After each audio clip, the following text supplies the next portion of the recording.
Okay fine. मैं ये कह रहा था आपसे कि आप छत्तीसगढ़ आबकारी या फिर वॉटेवर जिस भी आप एग्ज़ाम का की तैयारी कर रहे हैं, तो उसमें जो है उस लेवल के क्वेश्चंस को यहाँ दिया गया है। टेस्ट क्रमांक ये तीसरा या चौथा होगा। तो क्वेश्चन का लेवल आपको जानना बहुत ज़्यादा ज़रूरी है, किस प्रकार के क्वेश्चंस पूछे जा रहे हैं। पुराने प्रीवियस पेपर से पूरी तरह रिलेटेड ये क्वेश्चंस थोड़ा सा टफ किया गया है ताकि हम उस लेवल को टच कर सकें। तो डीएनए में मौजूद कौन सा तत्व उसे क्षारीय बनाता है? पहला क्वेश्चन, इसका राइट आंसर है फॉस्फेट समूह। फॉस्फेट समूह क्या होता है कि ये एक पटरी के जैसा होता है। अगर आप डीएनए को देखेंगे तो पटरी के जैसी जो चीज़ें दिखती है वो फॉस्फेट समूह होती है। नेक्स्ट देखिए, कंप्यूटर या मोबाइल की स्क्रीन से निकलने वाली नीली रोशनी का जैविक घड़ी के ऊपर क्या प्रभाव पड़ता है? आपको पता है हमारी बॉडी में एक बायो ग्लास होती है जो आपको बताती है, बॉडी को बताती है कि कब सोना है, खाना है, पीना है, आराम करना है, कब बोर होना है, क्लास में सारी चीज़ें बताती है। और जैसे ही हम सोने जाते हैं तो मेलेटोनिन हार्मोन सिक्रीट होता है। इसका आंसर है, मेलेटोनिन हार्मोन उस समय सिक्रीट होता है जब हम सोने जाते हैं। लेकिन जैसे ही हम मोबाइल हाथ में लेते हैं तो मोबाइल की नीली रोशनी मेलेटोनिन हार्मोन को बोलती है, बेटा अभी रुक जाओ, पार्टी अभी शुरू ही है। तो पार्टी शुरू हुई है तो तुम अब रुक जाओ। तो मेलेटोनिन हार्मोन का स्राव रुक जाता है। इसका आंसर है। नेक्स्ट देखिए, कौन सा विटामिन शरीर में सबसे पहले जल अपघटित होता है यदि अधिक मात्रा में लिया जाए तो? नीचे इसकी व्याख्या दी हुई है। अभी आप ये सोचिए कि आपकी जो बॉडी है एक गेट कीपर की तरह है। वो बुलाएगी, भैया तुम आओ, तुम विटामिन बहुत बढ़िया हो, मज़ेदार आदमी हो, तुम आओ। और जो विटामिन जो एकदम मतलब बेकार रहेगा, टॉक्सिक टाइप का होगा, उसको बोलेगी तुम निकल जाओ। लेकिन ये विटामिन सी ना थोड़ा अलग इसका माहौल है। ये जो है ये बोलता है कि अगर मैं ज़्यादा हो गया, अगर मेरे मात्रा ज़्यादा हो गई तो मैं भैया टॉयलेट के रास्ते से बाहर निकल जाऊंगा, फ्लश के साथ बाहर निकल जाऊंगा। और तो ये सेंटी हो जाता है ये बहुत ज़्यादा। विटामिन सी इसका आंसर है कि जल अपघटित होने वाला कौन सा विटामिन सी। ये तुरंत बॉडी में घुलता है और बोलता है भैया हम तो चले निकले। अरे यार डॉग। इस स्थिति में आरबीसी का आकार बदल जाता है और ऑक्सीजन ले जाने की क्षमता घट जाती है। ओके फाइन, इसको सोचिए, हीमोफीलिया, थैलेसेमिया, सिकल सेल और ल्यूकेमिया। इसका राइट आंसर आपको सिकल सेल एनीमिया, सी ग इसका राइट आंसर है।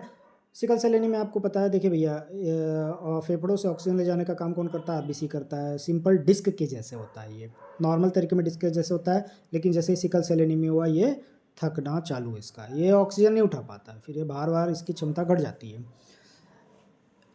हीमोफीलिया और थैलेसेमिया के बारे में बताता हूँ आपको। हीमोफीलिया ऐसा होता है, रोग है जिसमें कि ब्लड जो है वो रुकता है, हीमोग्लोबिन की मात्रा में कमी आ जाती है थैलेसेमिया में। तो इसका राइट आंसर चौथे का सी।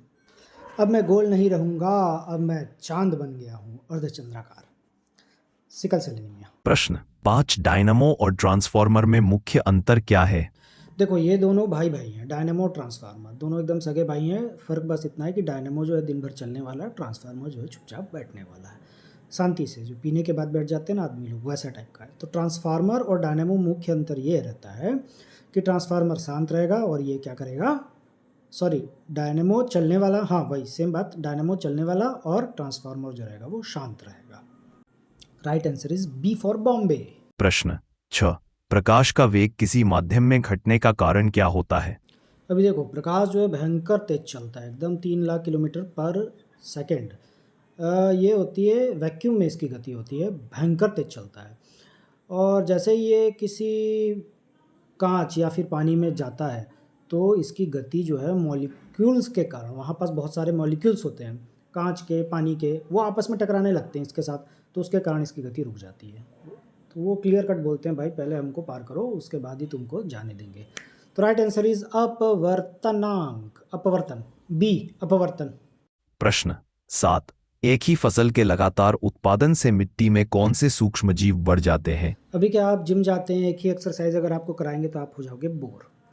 ठीक वैसे ही है खेत का, लगातार आप एक ही फसल बो रहे हो बो रहे हो बो रहे हो तो खेत बोलेगा भाई क्या बोरिंग इंसान हो यार तुम। तो इसीलिए वहाँ फफूंद जमने लगती है। तो इसका राइट आंसर क्या है? रोगाणुजनक फफूंद, बी। ओके, सुपर कंप्यूटर पदार्थों की प्रमुख विशेषता क्या होती है? सुपर कंडक्टर पदार्थ किस टाइप के होते हैं भैया?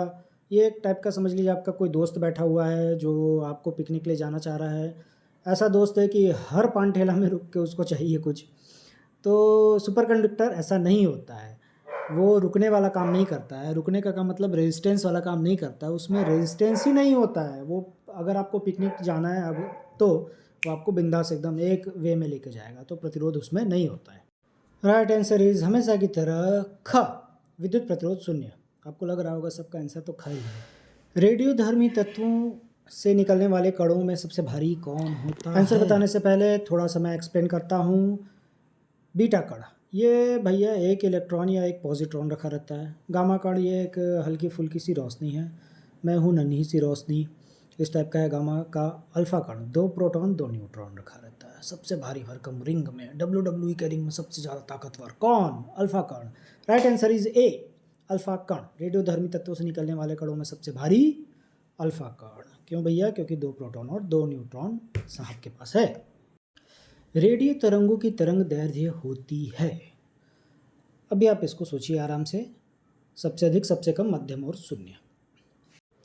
देखिए गामा, एक्सरे, विजिबल और उसके बाद आती है रेडियो तरंग। तरंग दैर्ध्य रेडियो तरंगों की बहुत ज़्यादा होती है, समझ लीजिए फुटबॉल ग्राउंड जितनी होती है, यह बहुत लंबी चौड़ी। यहाँ से मारिए इससे घूम घाम के जाएगा कि आप सोच नहीं सकते। तो ए इसका आंसर है। सबसे कम होती है किसकी? गामा की। अब नेक्स्ट है बच्चे वाला क्वेश्चन है, वो है ओजोन परत किसके कारण होता है? भैया सब जानते हैं, CFC क्लोरोफ्लोरोकार्बन के कारण होता है, कोई डाउट ही नहीं है इसमें। क्लोरोफ्लोरोकार्बन। बी बॉम्बे। ख इसका आंसर है। मानव शरीर में सबसे अधिक मात्रा में पाया जाने वाला कौन सा खनिज है? इसका आंसर है जो हम दूध पीते हैं, पनीर खाते हैं, दूध वाला पदार्थ खाते हैं, उसमें ये बहुत ज़्यादा मिलता है। अब आप इसको सोचिए कि ऑब्वियसली इसका आंसर कैल्शियम है। क इसका आंसर है। 19% तो ये हमारी बोन्स में पाया जाता है। मांसपेशी में जो फड़कना होता है वो भी इसी के कारण होता है, कैल्शियम के कारण। मतलब ये नर्व को बोलता है कि भाई चलो ए मांसपेशी, चलो अब तुम फड़कना चाहिए स्टार्ट करो। तो नर्व में जो सिस्टम पाया जाता है कि नर्व के अंदर कैल्शियम जाएगा और उसके बाद मांसपेशी फड़केगी, मतलब मांसपेशी वर्क करेगी, इसके कारण ही होता है। तो इसका राइट आंसर आप। विटामिन B12 की कमी से कौन सा रोग होता है? बच्चा वाला क्वेश्चन है। Pernicious anaemia. स्कर्वी सी के कारण होता है। रिकेट्स जो होता है वो विटामिन D के कारण होता है। नाइट ब्लाइंडनेस मतलब रतौंधी, ये आप सोचिए और कमेंट में बताइए क्या है इसका आंसर नाइट ब्लाइंडनेस। मिल्क का pH क्या होता है? सोचने की बात है। 4.5, 6.5, 7.5 या 9।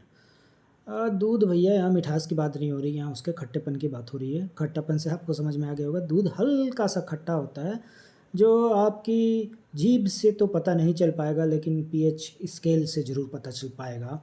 pH स्केल पता कर लेता है। ख इसका आंसर है हर बार की तरह।